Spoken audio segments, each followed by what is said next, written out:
আল্লামা সাঈদী চিনেন তো আপনারা? আমি বোধহয় একটু কাছের থেকে চিনি। উনি না থাকলে বাংলাদেশে ওয়াজের ময়দানে সুশোভিত হতো না। উনি না থাকলে তাফসীর যে এত সুন্দর জিনিস এটা দুনিয়াবাসী জানতো না। ঠিক না বা ঠিক?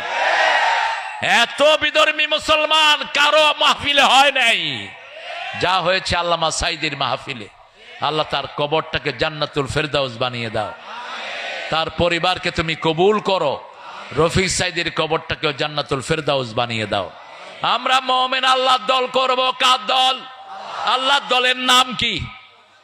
জোরে বলেন। ইসলাম। আল্লাহর দলের নাম কি? আল্লাহ বলছেন ওয়ামাইয়াবতাগি গায়রাল ইসলামি দীনান ফালাই ইউকবালা মিন ওয়া হুয়া ফিল আখিরাতি মিনাল খাসিরিন। কোন ব্যক্তি বা জনগোষ্ঠী যদি ইসলাম ছাড়া অন্য কোন জিনিস গ্রহণ করে নেয় তার দুনিয়াও শেষ, আখিরাতও